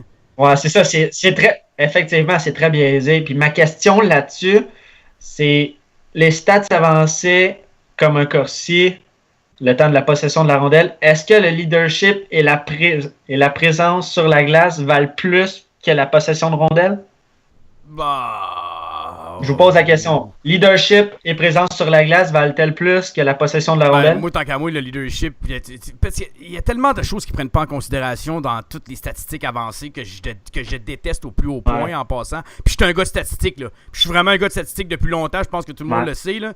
Mais ça, pour moi, là, je trouve tellement que ça fait pas de sens. Je trouve tellement que, tu sais, la cohésion sur la glace, la chimie avec les joueurs, l'implication du joueur sur la glace, ça, tu sais pas dans ton Corsi. Si t'as un gars qui a un Corsi qui est full élevé, mais que t'as un esti de lâche sur la glace, tu sais, tu veux pas ça dans ton équipe. Fait que c'est pour ça que moi, là, les statistiques avancées, là, ça... Sérieusement, moi, là, ça me pue au nez. Puis on le sait tous que l'échange de Weber-Subban, ça avait sorti que le gars des statistiques avancées était contre cet échange-là à cause des stats avancées. Puis je t'aurais me demandé si c'est pas le gars qui travaille pour RDS, parce qu'il fait planter Weber puis il fait remonter Subban. Même si Subban est moins 9, il est moins 5 à ses 2 derniers matchs, il va le vanter pareil. Puis Weber, il a un Corsi moins élevé parce que Weber, il bloque beaucoup de tirs. Fait qu'en bloquant beaucoup de tirs, ça il fait un Corsi moins élevé. Ah ouais, il m'en porte bien raide, ok, je vais le calmer. Marc-André, il essaie de parler de l'article. Est-ce que... Ouais, mais Yannick, j'ai une deuxième question pour toi. Est-ce que tu penses que, dans le fond, les statistiques avancées prennent trop de place dans le hockey en 2016? Ouais, catégorique. Moi, je suis catégorique là-dessus. Puis t'as-tu remarqué que c'est un nombre minime de DG qui portent attention à ça? Là, t'as lui de la Floride, puis t'as lui avec les Coyotes de l'Arizona, puis son équipe va pas de... S'il a pris des gars de statistiques avancées, là, elle va pas fort, son équipe. Là. Ouais. Mais ils prennent peut-être pas au même niveau. Oui, je suis sûr que tous les directeurs généraux l'utilisent, mais pas au même niveau. C'est sûr qu'il y en a qui l'utilisent à la base, puis t'en as comme des DG comme John Chaika puis Tom Rowe qui l'utilisent vraiment à un niveau un peu plus élevé. Est-ce que ça va leur tomber sur le nez un moment donné? Est-ce que ça va les avantager plus tard? Winster sur le chat, ça, on va le savoir dans le futur. Les statistiques avancées, c'est bon pour les nouveaux DG qui connaissent pas le hockey. Non, puis il y a des gars sur Internet là, comme Andrew Berkshire. Des gars comme ça là, ils compensent leur manque de savoir du point de vue hockey. Ça c'est un peu un peu chiant ce que je dis là. mais ils se font une niche à cause de ça puis ils espéraient que ça marche. Je trouve que des stats avancées, c'est comme des stats ordinaires, dans le fond. Tu faut pas que tu prennes ça hors de contexte. Les plus et les moins, il y en a qui disent que ça vaut rien. Mais ça vaut de quoi en dedans de ta propre équipe? Si ton gars, il est toujours sur la glace quand il se fait marquer un but, à un moment donné, ça vaut de quoi? Mais puis tes autres sont tous dans le positif, puis lui est dans le négatif. À un moment donné, tu vas te dire, hey, écoute, la chose, là, c'est tes responsabilités défensives, il faut t'y prendre un peu. Mais regarde, Gérard Galland, dans le temps qu'il coachait les Panthers de la Floride, là, cette année, quand il a été congédié, son équipe jouait une game au-dessus de 500. Ils ont une victoire à 5 défaites, je crois, depuis que... Ils ont gagné hier. Ben, tu sais, je veux dire, à un moment donné, là, les statistiques avancées, c'est-tu un robot que tu veux là, pour coacher ton équipe? Non, c'est sûr, mais je pense que quand même, comme, tu sais, quand les premières statistiques de hockey sont arrivées, on ridiculisait ça un peu, mais il y a quand même quelque chose à en tirer. Je dis pas qu'il ne faut pas croire à ça comme une religion, il ne faut pas penser que ça dicte puis ça te donne des choses que tu n'es pas capable de voir à l'œil nu. Ben, oui, ça le fait, mais dans le sens que je pense pas que ça soit une science parfaite. La seule affaire, c'est qu'il y a peut-être certaines de ces statistiques-là là-dedans qui sont intéressantes. Je pense que Samuel, là, dans son article, d'ailleurs, je l'ai retweeté, pour ceux qui ne l'avaient pas lu, là, ça s'appelle les statistiques avancées, on le dos large. Je viens juste de le retweeter, ça fait qu'allez voir sur le compte Twitter de Hockey Sans Limite. Mais tout ça pour dire que je pense quand même que ça démystifie certaines affaires. Ça montre même des équations, comment c'est calculé. Puis c'est certain qu'il ne faut pas s'y fier comme les yeux fermés, mais il y a peut-être quelque chose à tirer. Puis je pense que c'est ça que Samuel essaye de dire dans l'article. Tu arrives à l'étranger. L'étranger, tu n'as pas les derniers match-ups. Donc, tes troisième lignes sont peut-être souvent pognés contre des deuxièmes et premiers trios. Donc, ton Corsi va être moins élevé comme un gars de troisième trio. Fait que là, tu te dis, fuck, mais... Le Corsi, j'y crois pas, là, mais il y a d'autres affaires. Mettons la possession de rondelles ou plein d'autres affaires. Tu dis, bon, ben c'est normal que le troisième trio à l'étranger va avoir moins de possession de rondelles parce qu'il affronte des trios qui sont meilleurs. Mais tu sais, à Montréal, ça revient l'inverse. Tu sais, là, ça revient l'inverse. Là, tu dis, bon, ben Pécanet, je l'envoie contre le gros trio adverse. Fait que là, le Corsi de ce trio-là risque d'être où les stats générales avancées vont peut-être être moins bonnes en possession de rondelles, dans les chances de marquer contre. Tu sais, là, il y a tellement d'impondérables au hockey, là. Puis moi, je suis d'accord avec Alain Crête qui en a parlé cette semaine, là. C'est de la foutaise. Tu peux pas faire ça comme au baseball. Au baseball, c'est un sport de 1 contre 1. C'est un lanceur. Mais non, on non, dit mais pas c'est de à le faire partir comme de au là. baseball. C'est à partir Yannick, de on là. dit pas de le Il faire est tout à comme au partir du baseball. baseball. Tu sais, fait que Ouais, je sais, c'est tout à c'est vrai. partir d'un C'est sport individuel. Mais quand j'ai lu l'article, Yannick, quand j'ai lu l'article, j'ai compris certaines affaires que je comprenais pas non plus là-dessus. Puis ça m'a démystifié de penser noir ou blanc. Tu sais, c'est ça que tu es en train de me dire. Tu es en train de chier là-dessus comme si c'était de la crise de marde. Mais dans les faits, il y a peut-être un peu de bon dedans à l'affaire. Puis regarde, écoute, on a Guy Langevin qui est avec nous, le doyen des partisans HSL et un régulier au panel qui vient souvent appeler dans la tribune Skype. Je sais pas si tu es là, Guy, si tu nous entends. C'est quoi, toi, ton point de vue? Oui. C'est quoi ton point de vue sur les statistiques avancées? T'es-tu comme de la vieille école, penser que ça vaut rien ou tu penses que... Premièrement, Élie, Ouais, vas-y. les statistiques avancées, moi, là, à 65 ans, il faudrait qu'on me l'explique. Mais je t'invite, En partant, là. je t'invite à aller voir l'article. Au pire, Yannick va te le partager. Là. Je te dis sérieusement, je sais, je le apprends vois certaines sur affaires. Ouais. Ouais. Mais Mais moi, je continue, trouve continue. que pour le partisan normal, là, le gars comme moi, là, dans son salon, là, statistiques avancées, ça sert absolument à rien. Pour la direction d'une équipe, oui, là, à ce moment-là, ça peut servir à des décisions qu'ils ont à prendre vis-à-vis certains joueurs. Ça. Mais si, comme, tu sais, je regarde le gars en Floride, là, qui lui, il a de l'air à croire à ça comme le summum C'est un vieux de la vieille, des en plus, connaissances. ça qui- là. Son club, Ouais, c'est ça, un gars de mon âge, là, en plus, là, tu sais. Mais je dois être plus intelligent que lui, oui. Pas grave. Mais tu sais, son club va pas trop bien. Puis le kid en Arizona, il en arrache, lui, avec, là, tu sais. Mais Puis, je regarde, moi, je sais pas, j'ai aucune idée si Bergevin se sert de ça ou quoi que ce soit. S'il s'en sert, je pense pas que ça soit à l'influence dans Dans ses décisions. dans les décisions de day-to-day, là, je penserais pas. Là. non. Terrien est un gars de la vieille école. C'est un gars qui marche avec ses feelings puis qui coach selon la situation en cours, pas selon des stats. Puis mais le B puis le on va se le dire tout de suite. Là, Moi, je penserais pas. Tu sais, comme c'est mentionné dans l'article, Tom Rowe, lui, voulait bâtir une défensive avec une exécution rapide et avec un haut taux de possession, tandis que Gallant, lui, voulait plus de points en défensive. On regarde la défensive des Panthers de la Floride en ce moment, puis c'est une équipe très lourde et très grosse. Très grosse. Je pense qu'en moyenne, les défenseurs sont pas mal tous à 6 pieds 3, 6 pieds 4, 6 pieds 5. Tu peux pas faire une équipe rapide avec autant de gros défenseurs. Ils sont pas très mobiles à part Aaron Ekblad qui est un défenseur hors norme. Là. Mais tu regardes des gars comme Petrovic, ça patine pas très vite, ces gars-là. Là. Moi, j'aimerais rajouter à ce qu'Elie disait, ces statistiques avancées. Les statistiques avancées, c'est un outil. Okay? Ouais, c'est un outil, ça ne bat pas l'œil. L'œil va toujours être prédominant pour les raisons que Yannick apportait. Okay? Il y a bien des choses dans le hockey que tu ne peux pas quantifier. Ce que les statistiques avancées vont faire, c'est qu'ils vont quantifier ce que l'œil t'a dit sur certains points de jeu. Mais si tu regardes un gars, on regarde par exemple, puis je m'excuse d'amener ça sur ce sujet-là, d'un côté, je m'excuse, d'un autre côté, c'est un exemple clair. Piquet Subban menait la Ligue nationale presque à tous les ans sur les revirements. OK? Ce que la statistique te dira pas, c'est le genre de revirement qui était créé. Souvent, Subban faisait des revirements, OK, où perdait la rondelle en transportant la rondelle en zone adverse ou dans sa zone, puis ces revirements-là sont dangereux. La statistique avancée ne te dira pas ça. Chez Weber, on regarde ses revirements cette année. Il y a plus de revirements cette année que Subban, je crois. La dernière fois, j'ai regardé. Sauf que, regardez le match d'hier. Moi, j'ai remarqué ça. Puis regardez tous les matchs cette année. Weber, s'il n'y a pas personne à qui passer, il va lancer la rondelle sur la bande puis il va la sortir de sa zone. Il ne patinera pas avec la rondelle essayant de faire des jeux. À ce moment-là, il revire la rondelle, il la donne aux défenseurs de l'autre bord, ça compte pour un revirement.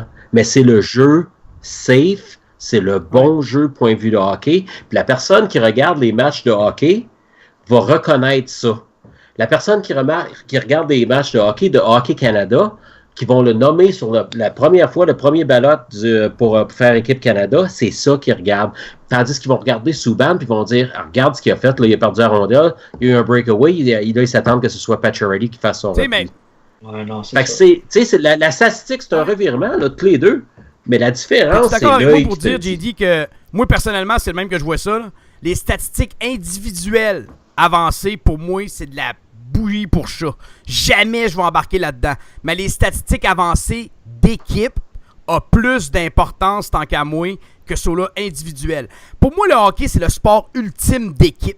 C'est le sport que tu as besoin d'avoir une chimie. Ouais. Tu as besoin d'avoir... Tu sais, tu peux avoir les 3 gars avec les meilleures statistiques avancées, mais ces 3-là, il n'y aura aucune chimie entre ces 3-là. Fait que ça donne rien de les mettre ensemble. Tu comprends? Fait que pour moi, les statistiques d'équipe globale, mettons, la possession de rondelle du Canadien de Montréal, la possession défensive, l'échec avant, ça, je suis capable de le comprendre dans le global de l'équipe. Mais quand tu me parles d'un individu contre un autre individu, moi, ça, je débarque complètement. Si tu me poses la question, c'est comme toute statistique individuelle. Tu peux avoir un gars qui va être un grand marqueur, puis on regarde, c'était quoi son nom, l'agent libre que tout le monde voulait à la fin de l'année passée. Voyons, Esti, rendu à Saint-Nosé, là, Butker. Ouais, tout le monde le voulait, là. Il y avait des bonnes statistiques sur une équipe où il n'avait pas besoin de se replier, puis il s'en foutait, puis regarde où était l'équipe ne faisait pas les séries. Fait qu'il peut avoir des bonnes statistiques, je m'excuse, pas statistiques avancées, mais c'est statistiques offensives. OK, on parle de statistiques ordinaires, des buts, des passes. Mais ça ne dit pas toute l'histoire, ça. Là, il arrive à San Jose où il faut qu'il joue défensivement, puis regarde sa production. Tu sais, les statistiques, peu importe que ce soit avancé, individuel, d'équipe ou statistique ordinaire, c'est pris dans un contexte, un snapshot à un certain moment sans raconter toute l'histoire. C'est un outil. Si je te donne un marteau, Yannick, puis je te donne un clou et une planche, puis je te dis, tu demandes au marteau de clouer cette planche-là, il faut quand même que tu prennes le marteau et ta clou. Mais tu sais, je te parle d'équipe, genre, je sais pas, moi, mettons le Canadien en possession de rondelle en zone offensive. Ça va te dire globalement ce que l'équipe fait en possession de rondelle en zone offensive. Tu comprends ce que je veux dire? Ça va te dire un petit peu ça va te dire un petit peu quel genre de style de jeu l'entraîneur préconise. Ou le style de joueur. Les équipes qui sont les équipes qui sont moins talentueuses vont probablement avoir des statistiques de possession de rondelles qui sont moindres aussi. Ça dicte un peu plus. La statistique avancée d'équipe, entre moi et toi, JD, est plus juste que celle d'individuel. Mais Marc-André, si je me trompe pas, dans l'article là, de Samuel, il dit que le Corsi, c'était quelque chose, mais qu'il y avait aussi une autre alternative au Corsi qui enlevait certaines variables, si je me rappelle bien. Ça se peut-tu? Vite de même. Je te fais une étude là-dessus. Samuel, il y aurait une réponse. Non, mais vite de même, je ne l'ai pas écrit sur ma feuille. Mais check pendant qu'on peut discuter d'autres choses aussi. Mais anyway, j'invite tout le monde quand même à relire ou lire l'article que je viens de retweeter de Samuel Villain-Toupin, ainsi que tous ces articles. Puis il y a aussi Steve Nekonemo qui a écrit un article aujourd'hui, le débat Matthews-Laney. Ça fait qu'aller voir ça parce que c'est très intéressant. Steve Nekonemo, un autre qui connaît super bien son hockey, des articles profonds, détaillés, avec beaucoup de substance. Samuel Villain-Toupin aussi qui est excellent. Donc, l'article de Samuel Villain-Toupin était les statistiques avancées ont le dos large. Je ne sais pas si tu as eu le temps de checker, Marc-André, sinon on va passer à l'autre sujet. Non, tu peux passer à l'autre sujet, je suis en train de le regarder. Non, mais je suis en train de le regarder. All right. Ben écoute, il y a aussi un autre article qu'on a traduit aujourd'hui de l'excellent blog Absterix.com. On a l'auteur avec nous, JD Lagrange, qui comme toujours, nous surprend avec des très bons articles, qui est au sujet de Bergevin et de 3 potentiels. Je ne me rappelle pas du titre, je ne l'ai pas devant moi. Calisse qu'on n'est pas préparé ici. Mais parle-moi-en mieux, JD. Tu as sûrement le titre, toi, vu que tu l'as écrit. C'était juste 3 options d'échange pour Bergevin. Là.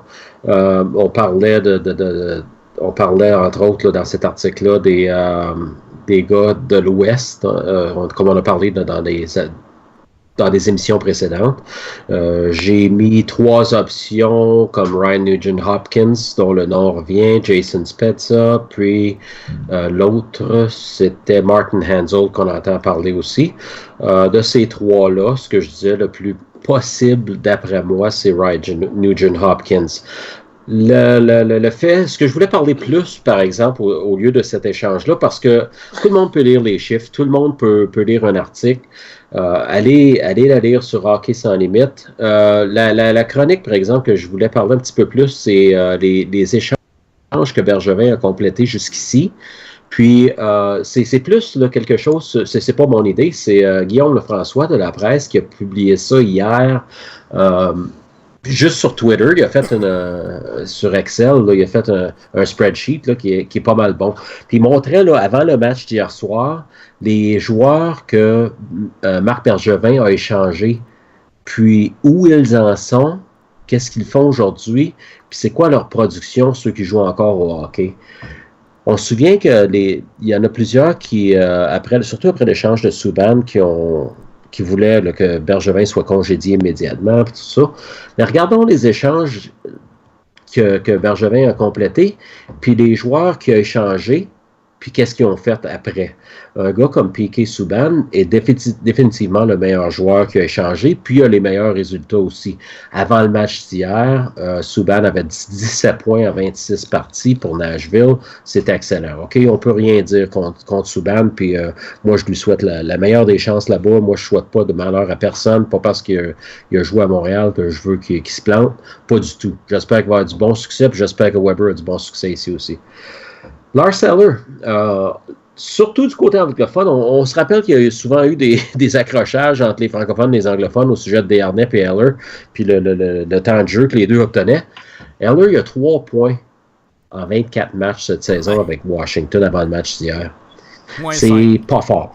Puis on se disait, là, mais je me souviens très bien, très clairement, de lire les Twitter là, qui disaient, là, hey, lui, là, dans une équipe offensive, il va partir, vous allez voir. Ben ça, il va faire 50 points. Vous souvenez-vous de Devante Smith-Pelly? Vous souvenez-vous quand on l'a échangé? Tout le monde, surtout en fin de saison, l'année passée, quand il a pris feu là, avec les Devils du New Jersey, tout le monde disait, hey, regarde aller. Ben, Smith-Pelly, il a 19 points à 42 parties avec New Jersey. Il n'y a pas de quoi écrire un livre avec ça. Thomas Fleischmann, il est inactif. Dale Weiss, qui a été échangé avec Fleischmann, il a 5 points en 40 parties depuis qu'il est parti, puis il est présentement avec Philadelphie. On sait qu'il a été échangé à Chicago. OK, 5 points en 40 parties. Dustin Tokarski a joué une game depuis ce temps-là. Il est rendu à San Diego dans la Ligue américaine. Zach Kassian, il a 14 points en 62 matchs à Edmonton. OK, puis tout le monde disait, donne-lui une chance, pourquoi tu l'as laissé partir? Ben, le gars, c'est un buvron. Brandon Prost. OK, un mot du bon Jack, moi je l'adorais, Prost, j'adorais ce gars-là ici. Il a 7 points en 35 matchs. On se souvient, il était plus productif que ça à Montréal. Là. 7 points en 35 matchs, puis là, il est rendu en Allemagne. Yuri Seacatch, je l'ai de lui. Les gens disaient, la femme de Plekanec, j'en souviens pas qu'il a échangé Seacatch. C'était le meilleur joueur qui est dans sa planète, le meilleur joueur pas dans la Ligue nationale. Il a eu 13 points en 58 parties après l'échange. Puis là, il est rendu à Kazan dans le KHL. OK. René Bourque, qui connaît une bonne saison cette saison. OK. Faut l'avouer. René Bourque a 31 points en 110 parties. Ouais. On va dire, là, c'est pas fort. OK? Puis là, c'est gonflé avec les statistiques qu'il y a eu cette année, là. OK? Travis Moan, il a eu 11,57 parties, il est à retraite. Peter Budaj, il joue à Los Angeles comme c'est là. Il a traversé une bonne séquence, sauf que ça s'est calmé dernièrement. Josh George, on s'entend à dire que Josh George, c'est pas les points là, pour lui. Là. OK? C'est un bon défenseur, un bon leader, mais il a 19 points en 146 matchs avec Buffalo. Daniel Brière est à la retraite. Il avait 12 points en 57 matchs après.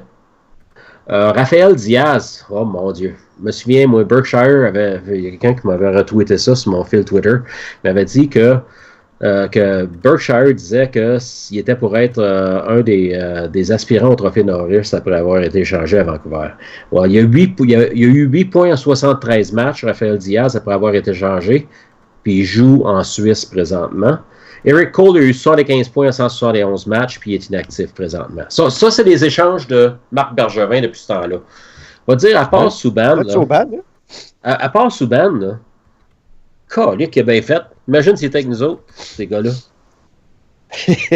J'avoue. Non, Bravo il- à Guillaume ouais. François de la presse, là, puis je laisse l'antenne là-dessus. Faut dire qu'il y a eu beaucoup de fleurs. C'est vraiment un spreadsheet qui est Wingster intéressant. sur le chat qui dit On que parle c'est vraiment un an ou en deux, il est québécois. parti.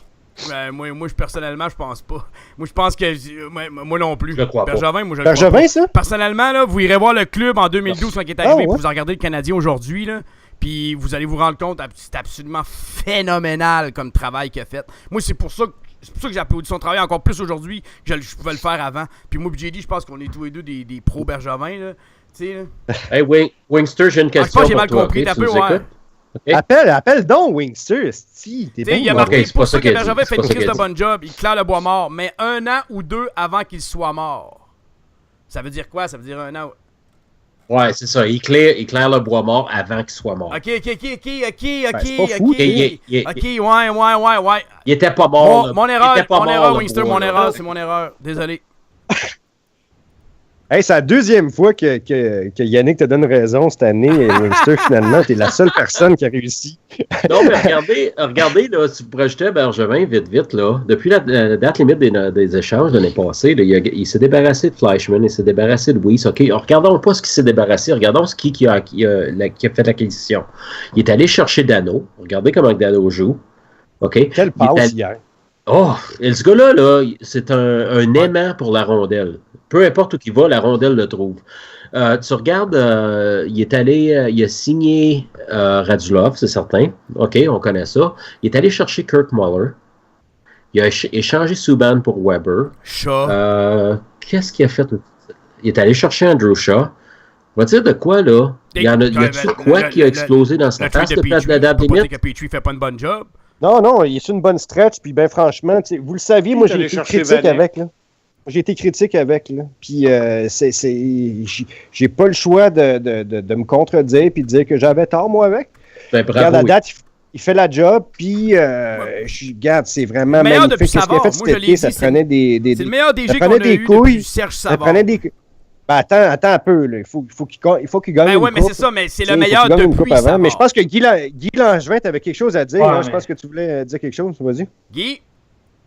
Non, Guy? moi, je vous écoutais, là. Je Ah, mais Ah, pour- ok. Non, mais je veux... Non, attendez, Hey, gagner la je veux coupe. l'entendre, Non, mais Guy, il est moi, allé, là-dessus, parce que s'il y a quelqu'un qui a dit Bergevin cet été, c'est bien M. Guy Langevin. Fait que j'aimerais ça t'entendre sur Bergevin, ouais, son travail qu'il a fait en général. Non, c'est ça. Ben, ce que JD dit, c'est la pure vérité. Je peux pas aller contre ça. C'est sûr que l'échange de Piqué, je l'ai de travers dans la gorge, je vais l'avoir pour des années, mais ça, regarde, c'est mon problème, c'est pas le vôtre. Mais, tu sais, je veux dire, quand il est allé chercher Vanek, il l'a pas signé, Ah, rien mais écouté, ouais. ce qu'on a eu de ce gars-là durant les jours, ça nous a aidés. Là-dessus, c'était un plus pour lui. Non, j'ai beau ne pas être son plus grand fan à Bergevin, mais il faut que je dise un peu comme Ellie, gars, il a fait le job, là. Tu sais?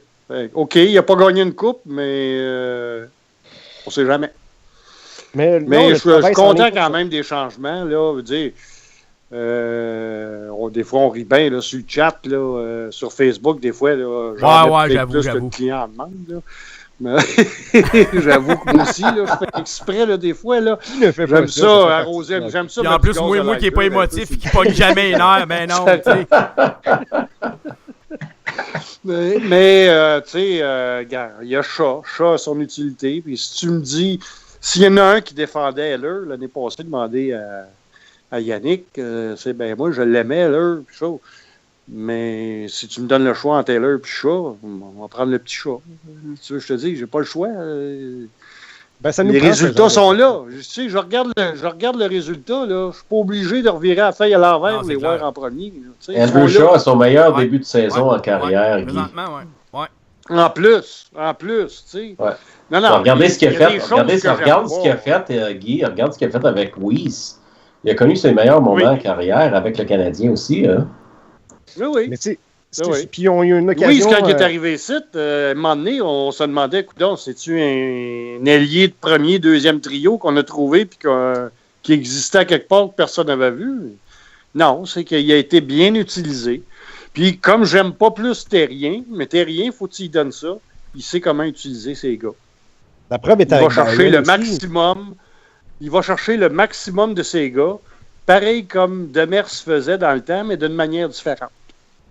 Ça va faire mal. Je pense que c'est pour ça qu'il y a aussi il y a beaucoup des haters de Terrien qui sont en tabarnak, là, parce qu'ils peuvent pas rien Ouais. dire. Ben, tu sais, Ils peuvent pas rien dire contre c'est ça qui est plate. On est plein qui ont dit qu'ils passeraient pas Noël. On va s'entendre que Noël, c'est marche, dans son 13 affaire. jours. C'est Ils seront ça pas que ça- congédiés Ben, dans écoute, 13 jours. ouais, mais attendez un peu. Là. Non, mais c'est quoi la job d'un De coach? retirer le meilleur des joueurs. Gagner. Le job d'un coach. C'est carrément ça. C'est ça. Tirer le meilleur des... Tu sais, le CH Non, à mais- domicile, 14-1-1 C'est cette impressionnant. saison.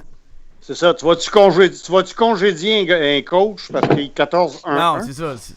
Non, même, tu sais, regarde ce qui s'est passé en Floride là, il y a 2 semaines. Là. Même ça, c'est même pas legit. Jamais le directeur Ouais, il général voulait a un dû poste. congédier Galant. Ben oui, Avec la il voulait fiche un qu'il poste. avait, Il voulait être coach, Voyons donc. lui, puis... Mais lui, ce qu'il voulait, Ouais. il voulait vivre son trip, le gars, puis être coach dans la Ligue nationale. Alors, il l'est, là, il est quoi, là? Il est 1-6, 2-6, 2-5, 2-5. C'est ça, mon homme, Ah, il vas-y, va rater série. Moi, je amuse-toi. l'ai prédit, ça. J'ai dit c'est un move Non. de cave, ça. C'est le move le plus cave que tu peux pas faire. Puis regarde les échanges qu'il a fait cet été. Il a vidé sa brigade défensive. C'était écœurant ce qu'il a fait là-bas, là. Quand Galin est arrivé au mois de septembre au camp d'entraînement, il ne reconnaissait même plus son équipe, parce qu'il était tous des nouveaux joueurs.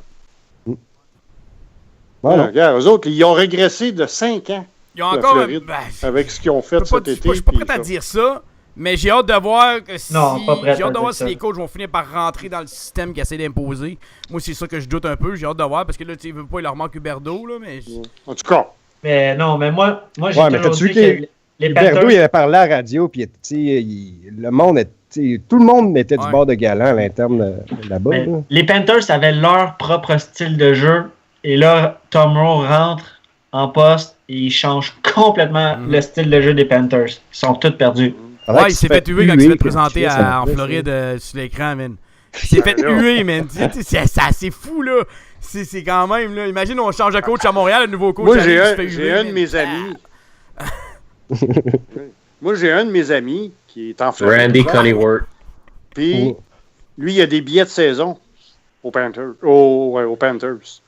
Puis, il en revient Combien pas. ça On coûte se pour parle le fun? Lui, ça lui a coûté, je pense, ses billets de saison. Ils sont 2 là-dessus. Ça lui revient à peu près à 6 000 $ pour l'hiver. Ils sont 2. C'est des bonnes à avoir places? acheté les billets. Ça veut dire à peu près 12 000. Bon, il est à peu près... je pense qu'il est à 10-12 rangées en arrière du banc des visiteurs. Ah, c'est pas À peu pire. près dans la chose centrale. Ça lui coûte à peu près Ouais. 12 000 par année. Je pensais que c'était moins cher que ça, pas vrai? Ouais, mais 12 000, là, ça comprend Ouais, le c'est parking, tout ça inclus, comprend là. le lunch, ça comprend... Ouais, c'est tout ça, est là. inclus, là. Il y a des danseurs. Hey, moi... non, regarde, là, c'est pas... Ouais, t'es c'est loin clair, du Centre Bell. Bon, ben comme vous voyez, Ah, on fait j'avoue encore que- de l'overtime ce Mais soir. c'est de tout- Il est présentement 8h03. Ouais. Mais on fera pas 2h30, ça. Ouais, c'est... Non, ça, c'est sûr. D'ailleurs, on devrait peut-être arrêter ça puis faire assez... Tu sais, essayer d'être proche, d'être à l'heure limite qu'on se donne d'habitude. Ouais, Qu'est-ce c'est que une bonne t'en idée, penses, c'est une bonne Yannick? Ouais, ben écoute, je vous remercie tout le monde. Je remercie tous nos panélistes. Je remercie JD d'être venu à la rescousse de Mike à la dernière minute, puis de nous avoir présenté les rumeurs ainsi que ton article. Merci à toi, JD. Bienvenue, ça fait plaisir. Merci à toi, Marc-André. Est-ce que finalement, tu as trouvé de quoi je te parlais tantôt? Quand tu m'as dit de laisser faire, j'ai tout laissé tomber. Merci à toi d'avoir été là ce dimanche. Ouais, ça fait plaisir. Yes. Et ben écoute, merci à toi, Guy Langevin, hein? Vétéran des ondes. Merci Ouais, d'être le venu vétéran. partager. T'es comme Guy, quelques t'es comme affaires notre avec nous Louis autres. Grégoire à nous autres. Ça, c'est chien, ça. Chien, mais légal. T'as un coup bas, ça. Merci à toi, Yannick, sur le panel Yes. pour exceptionnellement. Et pas là, je pense que je suis pas capable de dire ce Je pense que le mot-là. cerveau t'a cliqué, là, cette là. Ouais, c'est Ouais. la fin, moi, il est temps que je me recouche. Nous autres, Ouais, on se voit demain soir. lundi pour le match contre les Blues. Demain soir, avec Pardon? il y a Samuel qui est déjà confirmé. Hey. Le reste, je fais le tour tantôt. On va checker ça qui va être ajouté. Mais demain, match contre les Bruins de Boston. Bruins. Ouais. Puis on vous rappelle d'aller consulter nos articles. Comme vous avez vu, on a d'excellents articles. D'aller sur notre Twitter, d'aller sur le Facebook, partager nos choses. Nous autres, on n'a pas de pub, on fait pas de cash. La seule façon qu'on soit, qu'il y ait de l'expansion, c'est vous autres. Partagez à chaque fois qu'on met des tweets. Pas à chaque fois, mais de temps en temps. T'sais, on vous en demande un peu, puis faites en soi que ça grow comme Yes. on veut que ça le fasse. Donc, je vous remercie. C'était Hockey Sans Limite, épisode 133. On se revoit demain parce que c'est... 7h30. All right. All right, les gars, bon, c'est une bonne soirée. Ciao, Guy. Et